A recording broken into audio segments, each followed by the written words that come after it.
Hello and welcome to My Existential Crisis. My name is Madison Epley. I'm Hailey Guffrey. And Hailey, this is episode 10. Oh, wow. Yeah, that's crazy. I know we don't do them weekly, but like it still feels crazy that we're at episode 10. Yeah, how many months have we been doing this now? Since October. It's in March now. Oh, wow. Yeah, so I can't do math. That's that's almost 5 months. Okay, yeah, that's close. Sorry, my brain can't function right now. I can't. It's okay. That's how I'm. Cannot. That's where I'm at, so I'm not. It's great. It's cool. So how are you doing? We'll just kick it off. Fine, I guess.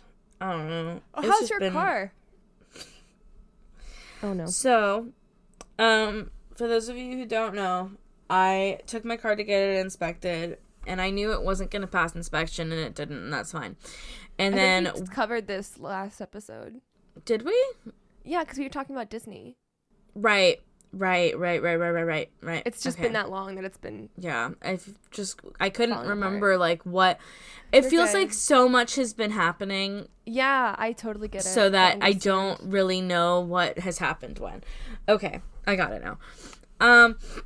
I took it in for inspection and to get the transmission looked at, and then that was all fine and good. And then I picked it up, and they kind of said like, we think we fixed, like, maybe we fixed it, is the vibe I got. Oh, okay.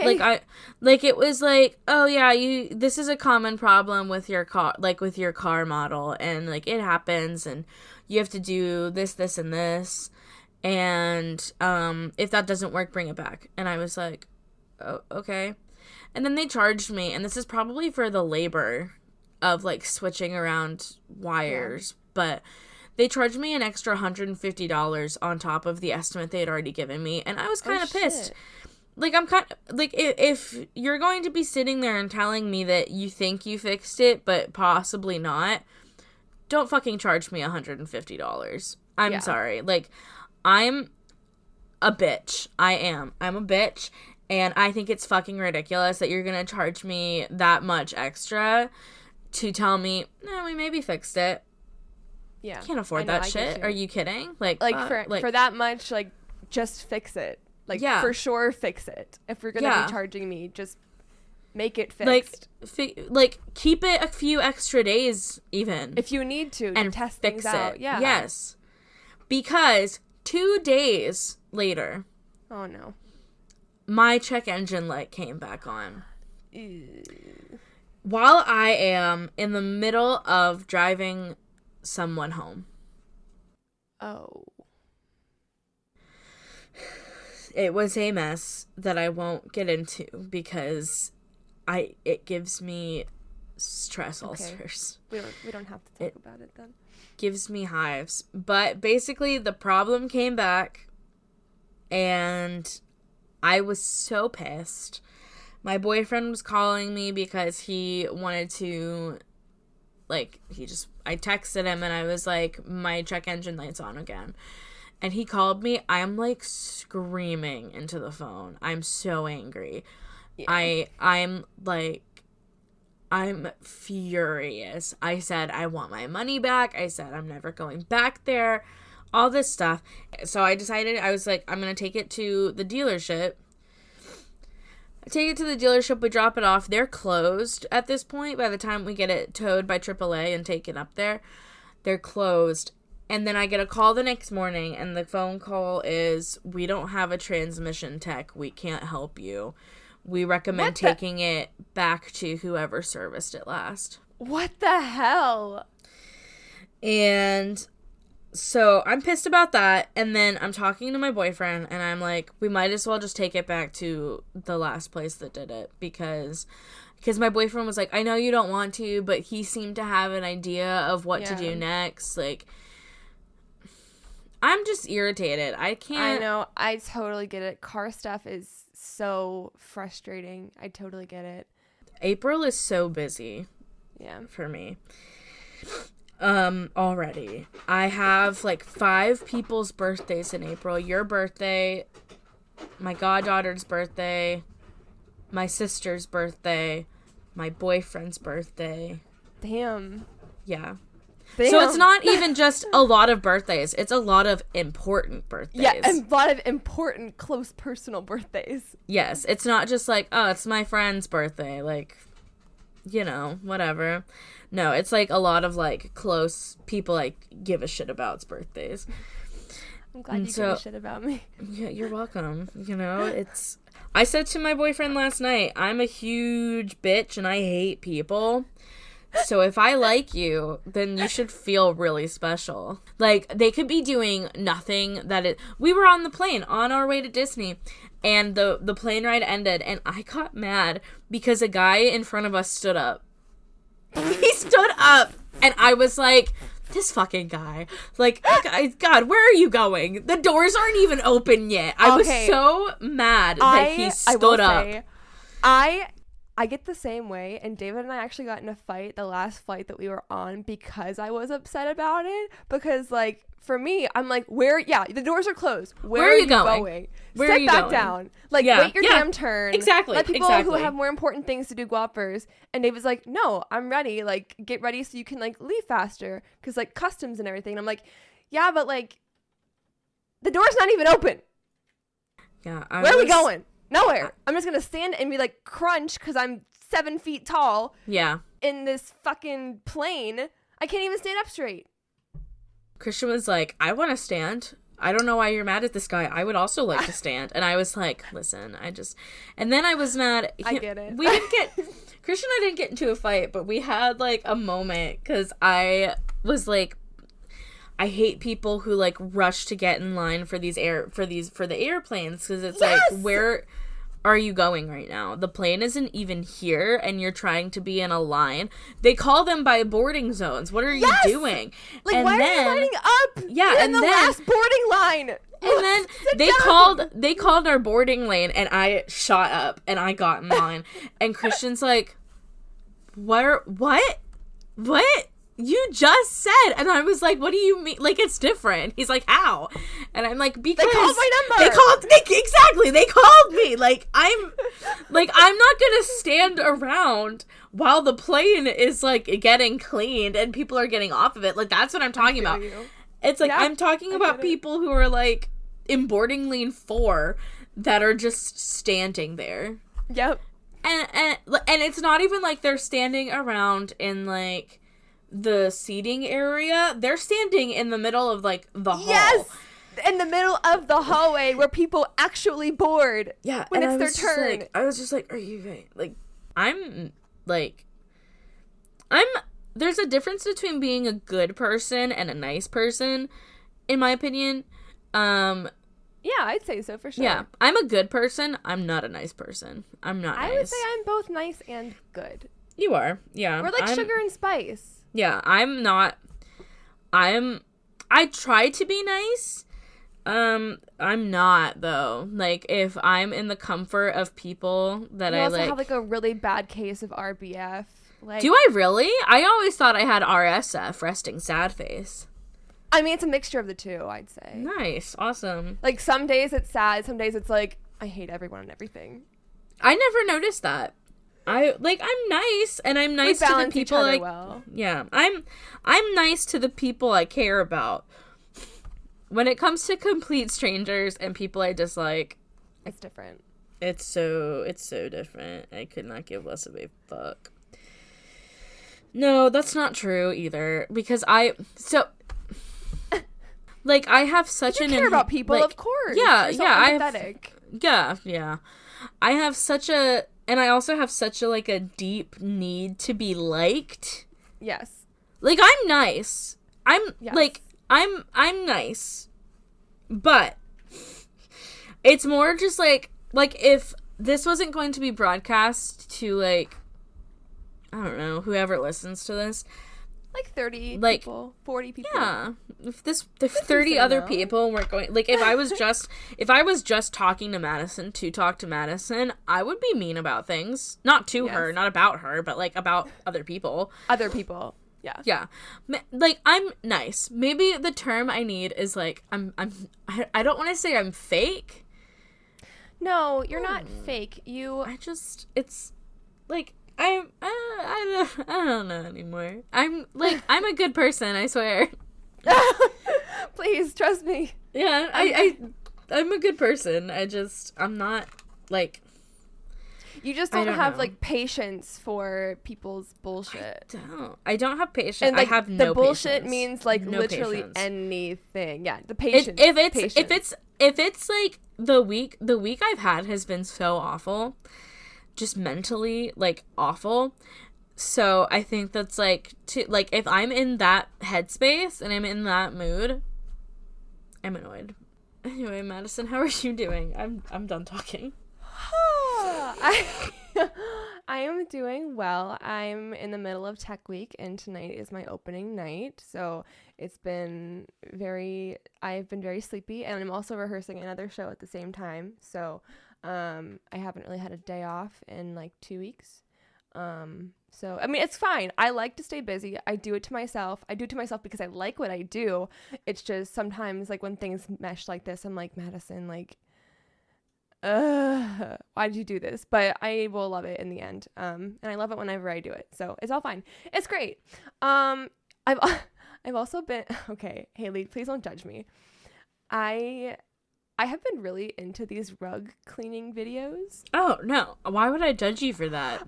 Okay, David gives me so much shit for it because he started to get recommendations on his YouTube, and, like, every time he gets one, he's like, Madison, I swear, like, stop watching these maggot-infested rug cleaning videos. And I'm like, I can't. You know what you should... It's so relaxing. You should also watch... I subscribe to Mountain Guy Cleaning. House cleaning videos. I love house cleaning videos. There's one, she's actually in Central Pennsylvania. Her name is Kate, I think, and she's like does like massive house cleans. Oh, I love watching those. Yeah, I'm super into those too. Yeah, it's just so relaxing. Seeing things go so dirty, and then, like, we can make them clean again, guys. It's both inspirational and calming at the same time. It is. It's so satisfying to watch something dirty get clean when it's someone else's house. Thank you for understanding. I thought you'd, like, give me major shit for it. No, I get that 110%. I watch those videos all the time. Yay. Well, then that's what I've just been really into that. That's about it. Just I've just been rehearsing and watching rug cleaning videos whenever I get home from rehearsal. Yep, that's living the dream. Doing. Yep, living the dream. I don't. Also, did we? What? What? I don't know. What was I saying? Oh. What was I talking about? You stopped. I don't know anymore. I don't know anymore. It's so hard being me. Oh my gosh. It's so hard being me. That should be the title of this episode. It sucks to be me.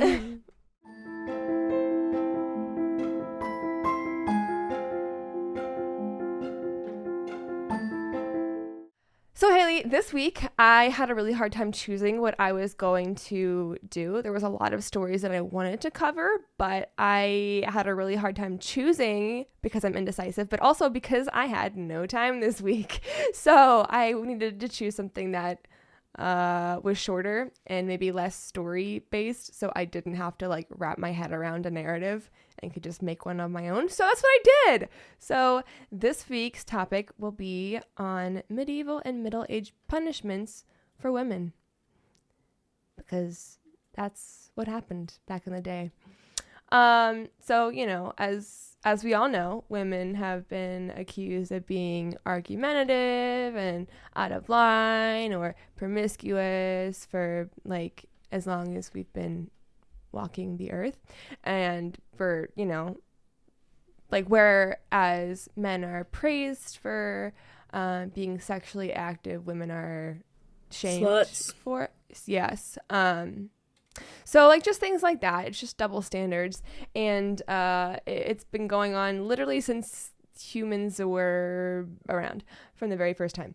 So the following are just a list of devices and practices that were used as punishment. Although they could be used against men, they were very much primarily used against women. So, starting off, from the 14th through the 19th century, one device was used to...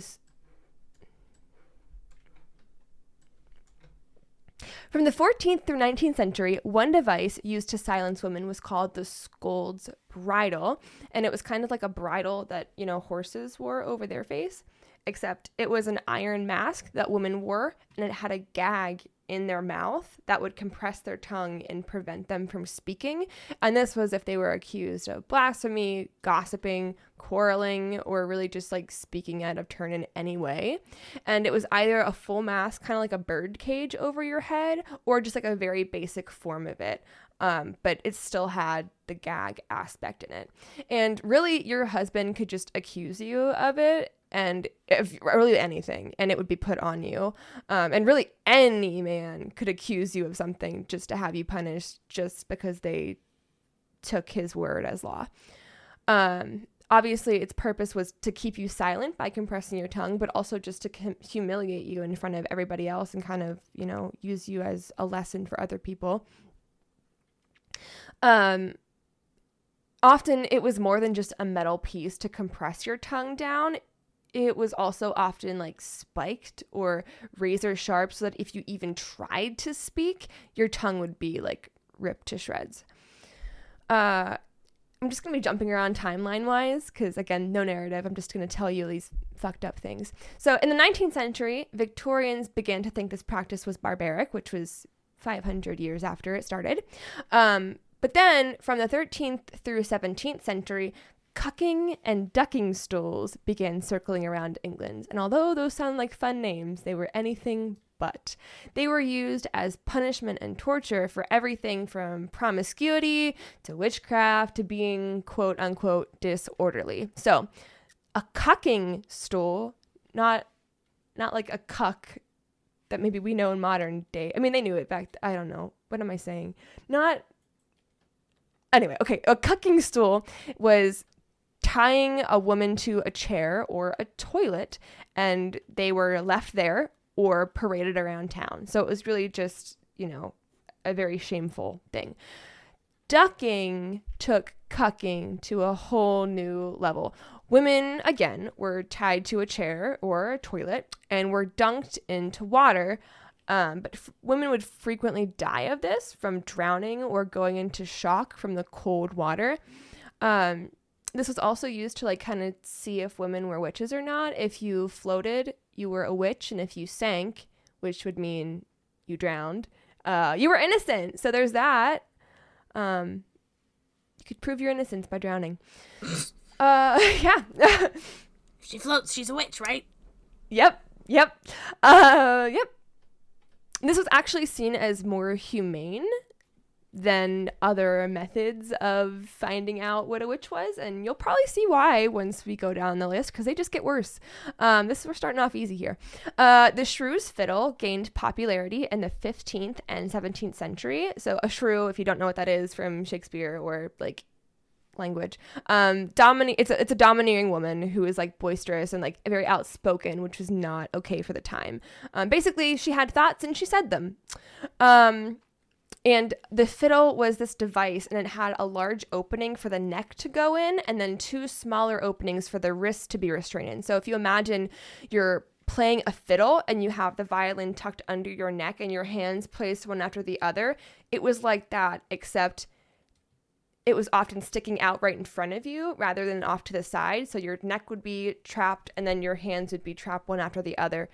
They also had a connected one to punish women who were arguing with each other.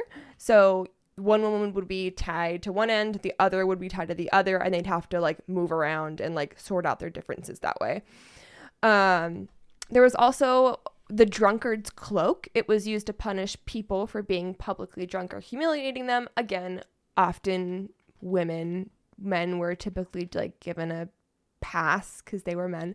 And the drunkard's cloak is actually a large, very heavy wooden barrel with holes in it for the sides, with holes in the sides for arms and at the bottom for your legs. And you'd have to carry this around and you'd be paraded throughout town. And it seems funny, but these barrels were heavy, like easily 75 pounds, but most were upwards of 100 plus. And you have to carry this uncomfortable thing by your arms. It's probably like cutting into your arms as you're trying to lift it.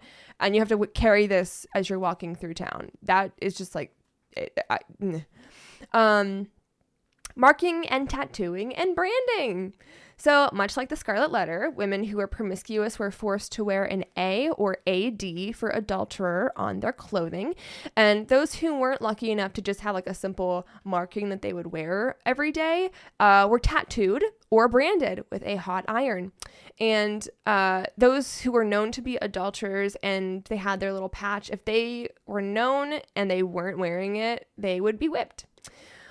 Additionally, prostitutes or brothel owners would be branded with a hot iron. There was a story of a woman named Lady Lowe. She ran a brothel in Aberdeen in the UK, and she was branded with a hot iron on both cheeks and made to wear a paper crown before being banished from the city. And she was warned that if she ever returned, she'd be drowned. And when I first read this, I thought, when it said cheeks, I thought butt cheeks. And that is not the case. No, like cheeks on your face. Yeah. So the next one is pricking and scratching. Another punishment from the English and Scottish witch hunts. People thought that if you were a witch, you would have a witch's mark, which is really just any blemish or freckle or mole or birthmark. So like I'd be fucked because like have you ever seen a little birthmark on my back? No.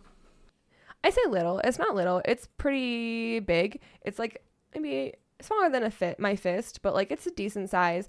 But my mom told me that it looked like bird shit, and it has kind of like always scarred me. So like, but it's fine. It's cool. I'm fine. But yeah, that's on my back. And so I would be marked by the devil for sure. For sure. However, if you were accused of witchcraft and you didn't have a mark, they had another method of finding you out. So like this was their foolproof way of telling whether someone was a witch. Even though their method to prove if someone was a witch was also flawed. It's like doesn't make any sense. There's no logic here. So there was a special needle that was designed for witch hunters to use to prick women repeatedly until they didn't draw blood or they didn't feel the pain. So either, if you're being pricked with this, maybe they just didn't press hard enough, or maybe your body just like goes into shock and like can't feel the pain anymore. So like say I'm a witch and I possess you, Hailey. People who were thought to be possessed, so you would scratch me until I bled, because it was thought that scratching the person who possessed you would give you relief. So if you, the possessed person, was feeling better after you scratched me, the witch, I'm a witch. But if you didn't feel any better, then I'm innocent. Again, the logic here is very flawed. Getting worse. Go ahead. It depends on the person. I'm not going to accuse you of witchcraft. I like you. Who would you scratch? We're not going to talk about it here. Okay. But I would do it. Like I would, and then I would feel better. I'd be like, oh yeah, that was great. That was great. I feel so much better. So if right, I'm right. If I feel better, you're a witch. If you feel better, yeah. If you feel better, you're a witch. Or the person you're scratching is a witch. Again, the logic here. Yeah. Amputation, just ramping it up. An ancient Chinese punishment for over 500 offenses, such as cheating and stealing, women would have their feet amputated. And it wasn't just isolated in China, though, although that was like the farthest that historians have been able to tell it has gone back. In ancient Egypt, women would go through rhinotomy, which was cutting off a person's nose as punishment for cheating and promiscuity. And obviously, men who were adulterous would not receive this punishment. They would probably just be whipped a couple of times. Sorry. It was even less than that. They would receive a beating or a fine. And along with a rhinotomy, women would usually have their ears cut off as well. There is another method similar to stocks. A woman would be tied to a post by the neck and just be left to the mercy of a crowd. Their hands were free, but this didn't make it any less of a punishment because, again, you're left to the mercy of a crowd. You're restrained to a pole by your neck, and people would just do whatever they wanted to you. In 1777, a woman named Anne Morrow was accused of impersonating a man and marrying another woman. So she was put on the pillory, and an angry crowd actually blinded her by stoning her. So, like, just because it seems less severe, you're really left to the mercy of the crowds, and they were vicious. The walk of shame, as we all, in modern day, the walk of shame, quote unquote, is like a woman like leaving. I cut that. So the walk of shame, this was for women who committed adultery or were just seen as bossy or just overbearing. Again, really anything. You were forced to walk the streets barefoot for miles, sometimes just in your petticoat or even naked. And although it doesn't feel as bad as the others, the streets were a filthy, like straight up a biohazard, covered in shit and whatever else there is. And also they were sharp from the cobblestones. Nowadays, if you have a stone pathway, it's uncomfortable to walk on, but it's not sharp. Back in the day, it was sharp. They were rocks. They were not smoothed over and worn down over time like we might imagine them to be now. So they were very painful. And the townspeople would really just take it upon themselves to do this. It wouldn't go through a judge. They wouldn't have to order it. And they would just drag the accused person from their bed in the middle of the night. People would just yell whore at them, bang pots and pans, and jeer at the woman. And they'd just, again, parade her around town. They'd throw rotten food at you, or worse. There's feces all over the road. They'd spit at you and just like torment you in whatever way they could. Obviously, one of the most popular ones being burned at the stake. While this didn't really happen during the U.S. Salem witch trials, it was more so hanging. It was very, very popular in the UK, especially in Scotland. And besides witchcraft, it was a common punishment for treason or heresy, which is not being a practicing Christian.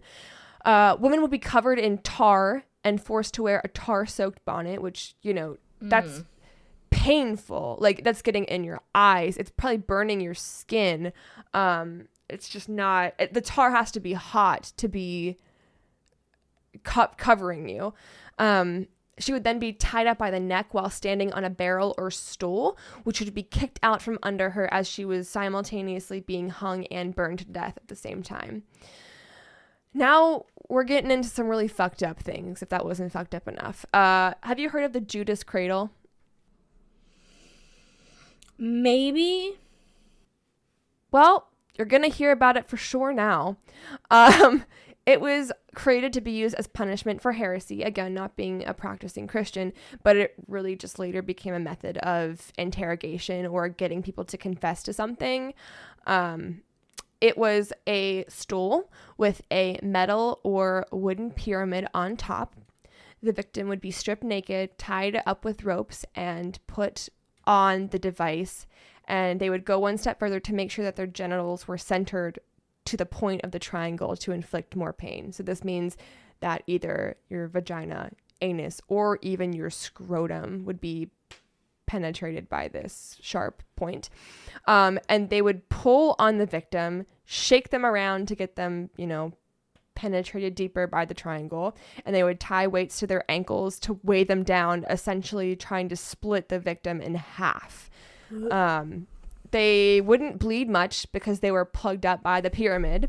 But nearly every victim would die from this, as their muscles are obviously just ripped to shreds, and it would become infected. And again, any of these tools that I have mentioned or will mention were never washed. So everybody's funk, everybody's blood is all over this. So if you're not dying from blood loss, you're absolutely dying from infection. The next one is very similar to the Judas cradle. It is the Spanish horse torture device. Very much like the Judas cradle, the horse body was a triangle shape that you could kind of straddle, which forced the weight of the whole body onto like the crotch area of the triangular point of the horse body. And it was mainly used to torture women while they rode, quote unquote, the horse naked. Often the body was also covered in spikes along with the sharp point of the triangle, so that like any shift in weight to try to feel more comfortable on top of this would be painful. And again, the idea was to cut a woman in half by their genitals. And the really fucked up part of this one is it was used often in conjunction with other methods of torture, like the breast ripper, which is exactly what it sounds like and what I'm getting to right now. It was used on unmarried mothers, women who were accused of adultery, and again, just women who were accused of having negative attributes, whatever that means, by a man. One was a claw. There was two versions. One was a claw-like serrated object, which would be heated to cut off a woman's breast and just rip it off their body.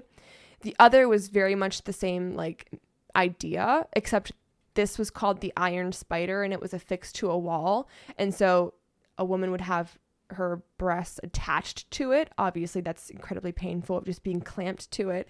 And then the woman was just ripped from the wall. So instead of it ripping apart, ripping from the woman was ripped from it. Yeah. So there was also another type of horse. People like to use horses for torture, I guess, and for fucked up forms of punishment. This was called the sitting wooden horse, and it was kind of a branch off of the Spanish horse. It was used for women who committed adultery, or really even just those who didn't please their husband. What's new? Actually, just from all of these things, you could just get any of these for just your husband not liking you. This was an actual wooden horse and not like the triangle thing the other one was. It was an actual carved wooden horse with a rounded body. However, that did not make it any less brutal. In fact, this is probably the most brutal one of them all. The woman would have her hands either bound or raised so she couldn't use them to help her move or fight off whoever was doing this to her. And she would then be placed on top of the horse to ride it, where a penis-like structure was mounted on the top, and that was embedded with nails and other sharp objects. And the woman would be lowered onto it, and if that wasn't bad enough, the rod would continuously move inside of the victim, causing her to bleed profusely. Again, people often succumbed to either bleeding to death or infection from this, and anyone who did survive was paralyzed for the rest of their life. Almost done. Pair of anguish. This was punishment for women accused of, you guessed it, adultery, witchcraft, homosexuality, or people who were tortured by other means but were not showing enough pain or agony. They were like, this will do it. This will do the trick. So it's kind of like the thing that's used in like gynecological exams, speculum, if you can imagine that. It's like a device with like two spoon-like fixtures that can help to open up. Well, that's what it was, and it would slowly open apart using a screw, except it wouldn't stop when you were, uncomfortable. It would keep opening, and the spoon-like parts would have sharp ends to cause even more damage whenever it opened up inside a victim. Again, causes extreme muscle damage and bleeding, and victims would not survive it. The last one that I have for you is the Virgin Chamber, but you know it by another name, the Iron Maiden. This was used as punishment for women who did not remain a virgin until they were married or broke chastity vows, whatever that means to the men who accused them. What did they do to the men that didn't No, nothing. Remain virgins Again, until they were married? beating or a fine, if anything. If anything. So the victim would be enclosed in a chamber shaped like a woman with spikes protruding out of it from all angles. So if you've ever seen Matilda, it's very much like the chokey that Matilda was put in. So the victim would have to stand up the whole time very still, because any movement or trying to even like support themselves against the walls would cause them to be stabbed with these very sharp iron thorns. And additionally, the chamber had holes built into it so that an interrogator could stab sharp irons through the chamber for additional methods of either getting information out of somebody or just trying to fuck with them. And the victim would unfortunately be left to die from starvation and dehydration. And there are many more, many more, but these are the main ones. And yeah, that's some of the fucked up things that women were succumbed to. Were, what's the word I'm looking for? Subjected. Subjected, that's the word I'm looking for. Yeah, Subjected to, and men were not. Because of course not. Of course not. Of course not.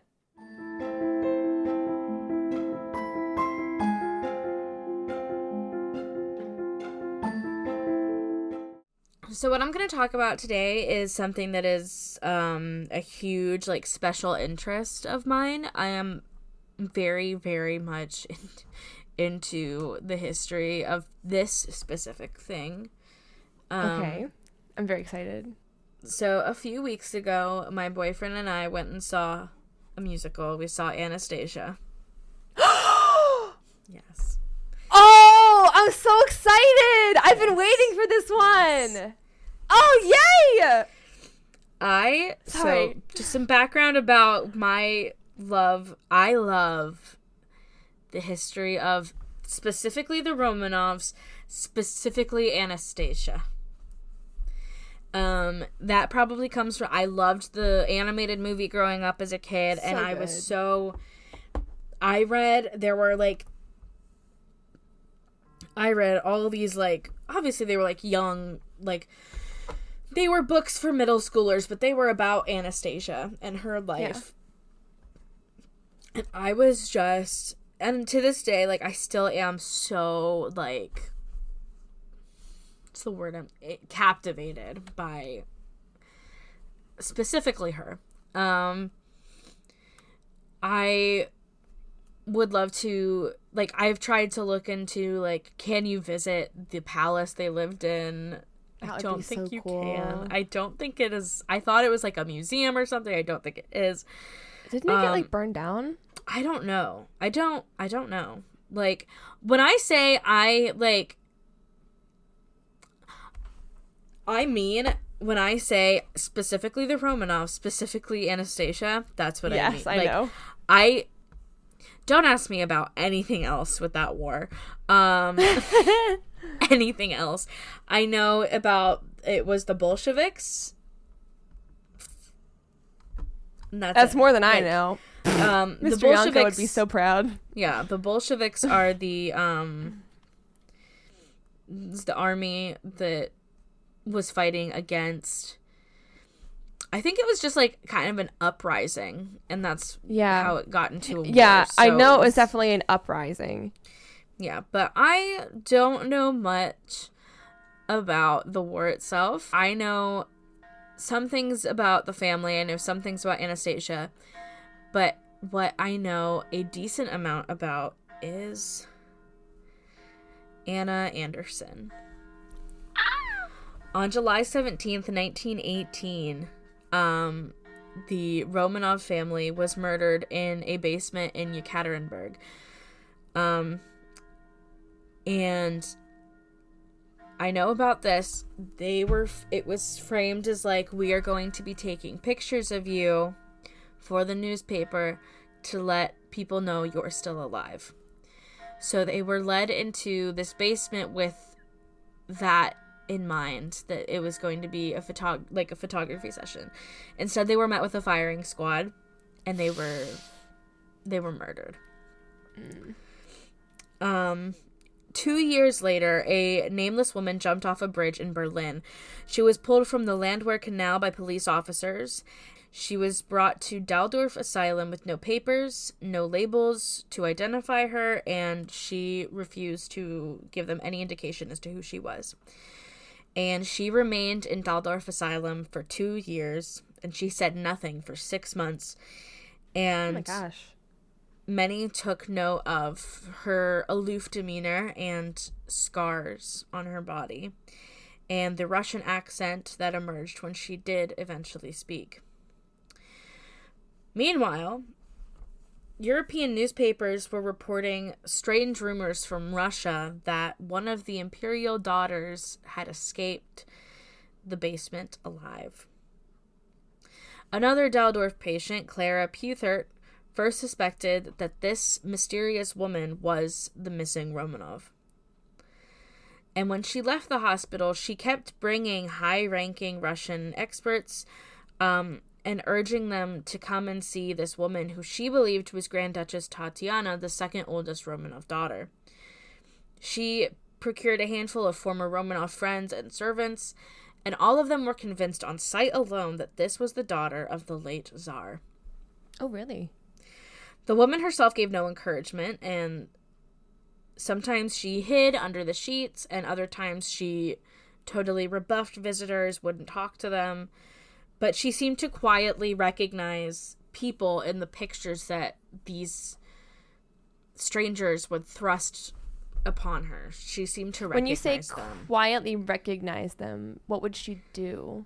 Do you know? Wouldn't say anything until everyone was gone. That's when she would quietly admit to recognizing these people. When Captain Nicholas von Schwabe, a former personal guard to the Dowager Empress, When Captain Nicholas von Schwabe, a formal personal guard to the Dowager Empress, who was Anastasia's grandmother, showed her old photos of the family, the woman went red, got increasingly upset, and refused to speak. And only later that night did she mention that the gentleman had a photo of her grandmother.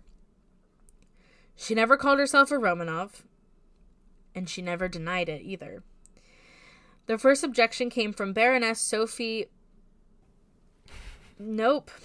That's not happening. Baroness Sophie B., a former lady-in-waiting to the Tsarina, who, upon seeing Anna, claimed she was too short to be Tatiana. And the woman's response was, "I never said I was Tatiana." Sorry. Captain von Schwabe came again, and he knew this time that asking direct questions would get him nowhere. So instead, he gave the woman a list of names of the Tsar and Tsarina's children and asked her, "If you can't tell me who you are, can you tell me who you aren't?" The only name she did not cross off the list was the name Anastasia. And thus begun years and years of tabloid fodder and speculation. After leaving the hospital, Anna Anderson was swarmed by those who wished to either debunk or validate her as the lost Grand Duchess. Europe was scattered with Romanov relations, former servants, friends, and news of the royal family's murder had become public knowledge, and Soviet counterintelligence fueled the rumor that maybe somehow a child had survived. She was giving housing by various supporters and distant Romanov relatives, while both police and private detectives sought the truth behind her story.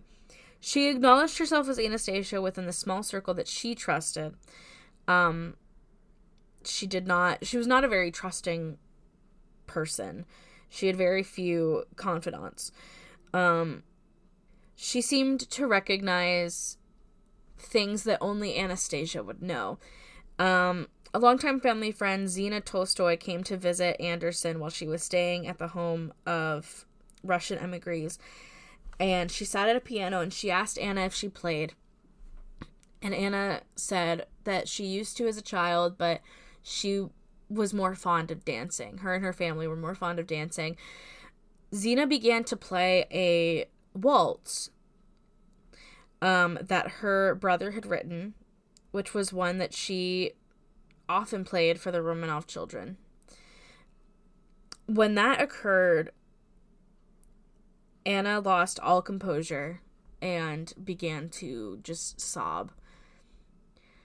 Tolstoy asked if she remembered the waltz, and Anna said that she did. But there were other meetings with other, family members that did not go as well.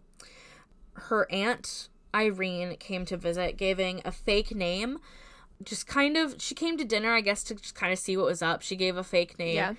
And during the dinner, Anna became increasingly upset to the point where she, like, ran off. And as she was leaving, her Aunt Irene was like, "Don't you know that I'm your aunt? Like,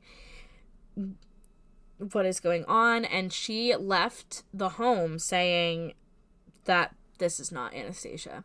And it upset Irene so much that she barred anyone in her home from even saying Anastasia's name ever again. Oh, shit. Anderson was asked why she was so unhelpful, why she was so rude, and Anna said she was not here to claim me as her family, but to investigate me as an imposter. Mm. For nearly a decade, Anderson bounced between castles and homes, depending on the kindness of royals and rich strangers, and the visits continued. She had as many detractors as she had supporters. Anastasia's old nursemaid, her former tutor, and other royal employees flatly denied she was genuine, but others still believed. In 1927, she met Gleb Botkin, son of Dr. Dr. Yevgeny Botkin. Did great. His father had been one of the few attendants allowed to accompany the imperial family when they were exiled to Yekaterinburg, and he was murdered in the basement along with them. When Gleb saw Anna, there was no question in his mind, and when she mentioned the funny animals he used to draw in other games they'd played as children, his conviction only grew. He became Anna's most ardent supporter, and when rumors of a Romanov fortune grew, it was he who called a lawyer. In 1928, the burial location of the Russian royal family was known only to their murderers, and without a body, the Tsar's death could not legally be proven. But his estate, or what remained of it, could be claimed after 10 years. And then there was Tsarina Alexandra.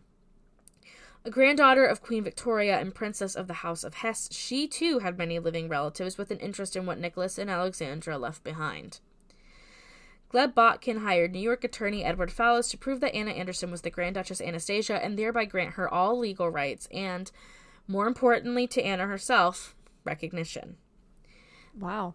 Thus began the longest-running court case in German history to date. How long was it? The next 32 years. Oh my gosh. That's insane. Aside from How did it get stretched out? Sorry. Go ahead. It's okay. You'll see. I'll get into it. Okay. Aside from Princess Irene, Anastasia's closest relatives kept a general distance from Anderson. They didn't want involved. They didn't necessarily believe her. But when this came to fruition, they fought against her claim in court. But they couldn't purchase proof one way or another. Any kind of proof that they procured was either somehow supporting Anna's claims or somehow found to be like kind of conflict of personal interest kind of thing. Gotcha. The graphologist who identified Anne Frank's diary analyzed Anderson and Anastasia's handwriting and deemed them identical. Anderson had a scar where Anastasia had a mole removed. Her feet bore similar bunions. Her face was examined by renowned anthropologist and criminologist Dr. Otto Resch, I think is his name, who concluded that such coincidence between two human faces is not possible unless they are the same person or identical twins. And psychological evidence also proved that no mental illness of any kind existed within Anna Anderson, and it seems impossible that her knowledge of many small details is due to anything but her own personal experience. He also added that it was not conceivable that an imposter would behave as the patient does now. And all of these conclusions were drawn by court-appointed experts and not paid for by either side. But there was one big chunk of evidence that the royal family did have. Franziska Szenskowska. Oh. In 1927, a Berlin newspaper released an investigative report claiming to have discovered that Anna Anderson was actually Franziska Szenskowska, a Polish factory worker. Shanskowska, it said, had been declared insane after being injured in a factory explosion and had disappeared shortly before Madame Unknown, which is what Anna Anderson was referred to before she gave any kind of name or indication that she was Anastasia. Damn. To Anna's detractors, this seemed evidence enough. The timeline matched, and Shanskowska's brother Felix signed an affidavit claiming that she looked like his sister.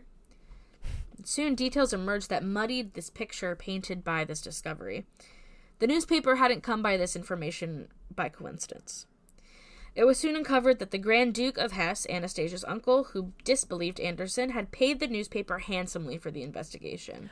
Oh. So, conflict of interest there. Yeah, a little bit. And after this revelation, the theory evaporated until 1938 when Anna Anderson met with the Shanskowska family. And they claimed to recognize her, and this proof was also complicated by circumstance. Nazi officials had arranged the meeting. Oh. Because apparently Hitler was, like, interested in, like, figuring out if this woman was actually Anastasia or not. What the not fuck? entirely sure why he would be, but apparently he was. And he planned to arrest her if she proved a fraud. So I'm sure the family was like, we don't want to get this random girl that may or may not be our daughter arrested. Yeah. So they refused to sign the document claiming Anderson as their own. In 1970, so this started in like 1928. Yeah. This court case started. In 1970, the German Supreme Court finally ended the case. Was she still alive by then? Yes, she was alive. Oh, wow. The conclusion was that Anna Anderson had neither been proven to be Anastasia, and nor had she been proven not to be. She said in a 1978 interview, "How shall I tell you who I am? In which way? Can you tell me that? Can you really prove to me who you are? You can believe it or you don't believe it. It doesn't matter." But 2 decades later, the truth would emerge once more.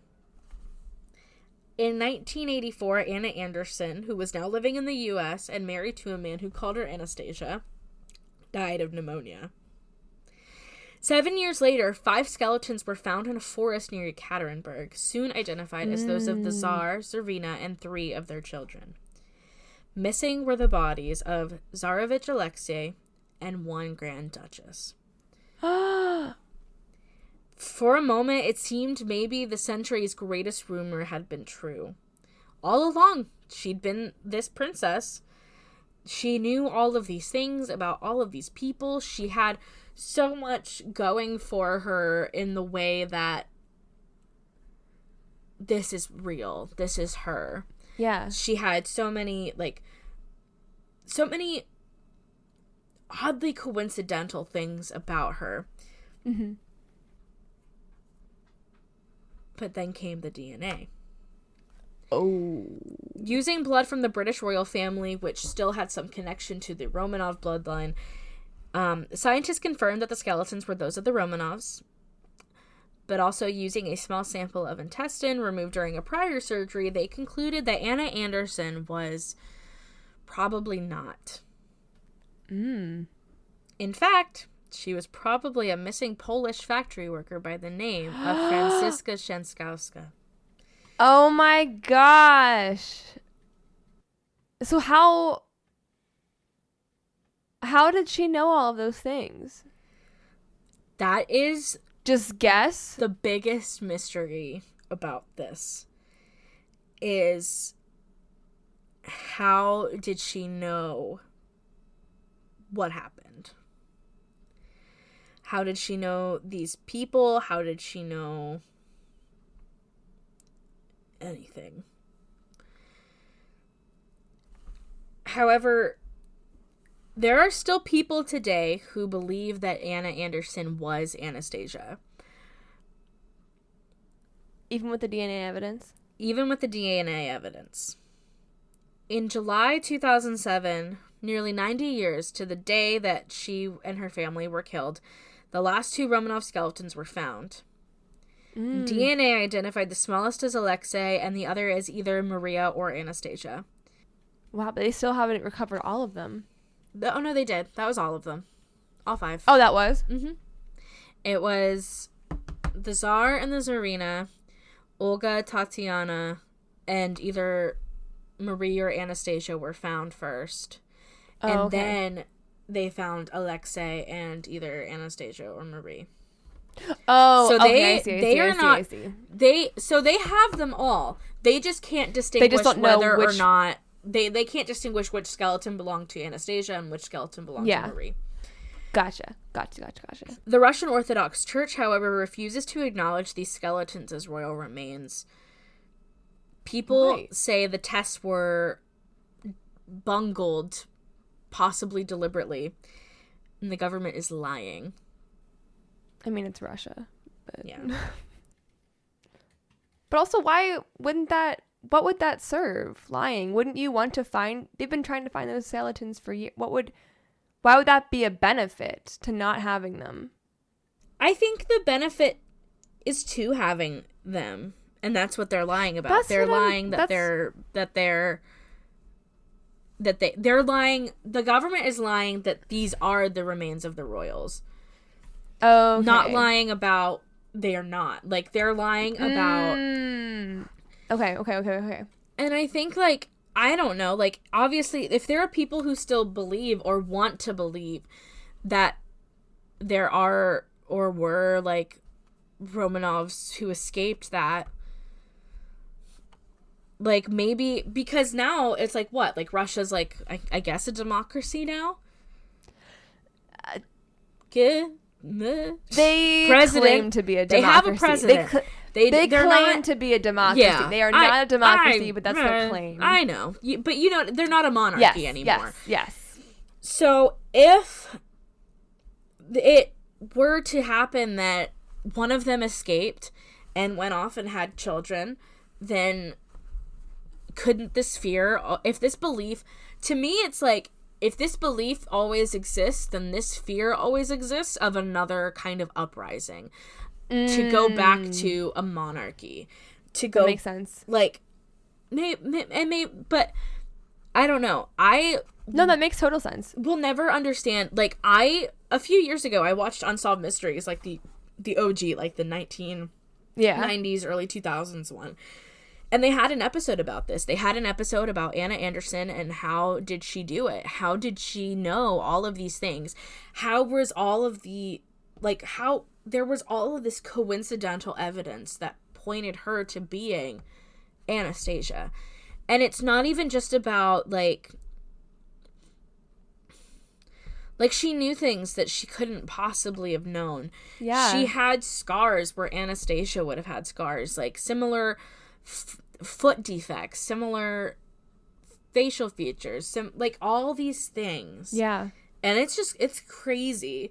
It's crazy to me that, like, she was able to fool so many like the professional people, doctors, and like no evidence of mental illness, no evidence of whatever, identical handwriting, and there are so many things that it's like, how would Anna Anderson or Franziska Shanskowska know these things about? Exactly. Why is her reaction to this song that Zina Tolstoy used to play so heavy?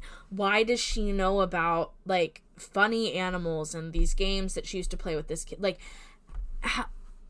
and to me, like, even her reactions to, like, any of the royal family making contact or not making contact being the way that they are, like, I would be pissed if my aunt showed up to where I was staying and gave me a fake name and didn't, like, I would be like, why are you being so shady? Like, I'd be pissed too. Like, she doesn't want me as her family. She wanted to mark me as an imposter. So, I was really disappointed when I found out that they had found the other 2 bodies. Yeah. But I was really sad, actually, because I wanted so badly to believe that Anastasia had gotten out. I wanted it so badly. I know. They had sewn, and this is a something that gets brought up from time to time is that the girls had all sewn diamonds or like gems or jewels into the like the lining of their clothing for safekeeping. And these are the clothing this is the clothing that they had worn when they were taken to that basement in Yekaterinburg. And so some people believe it deflected it enough and they were able to escape somehow. But I don't know. I feel like this is like it's not so to some people, it's not an unsolved mystery. Like, it's very much solved. She was a liar, she was a fraud.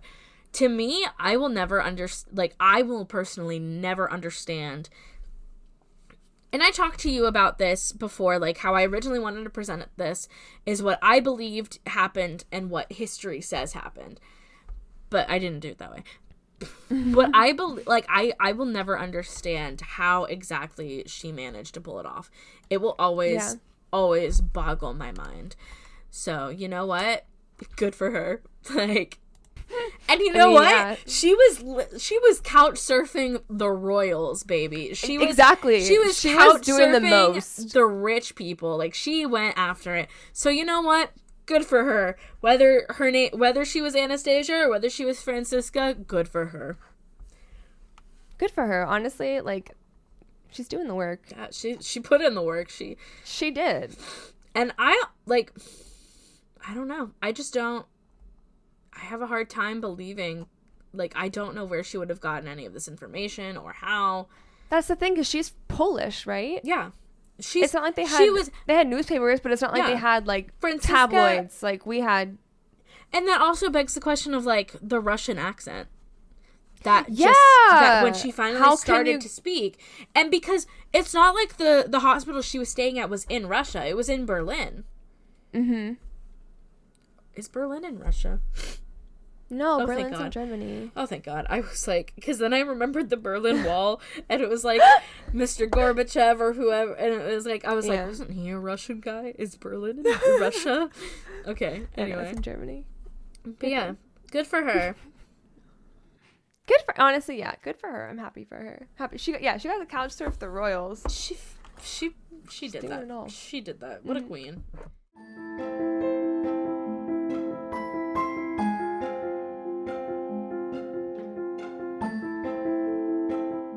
Thank you for listening this week. We really appreciate you guys. We hope that you like these stories. If you have a story you'd like to submit for us to tell to you guys, feel free to do so at myexistentialcrisispodcast@gmail.com, or you can just DM us on social media. We are on Instagram, Facebook, Twitter, and then you can subscribe on Spotify, Apple Podcasts, YouTube, or anywhere else that you like to listen to podcasts.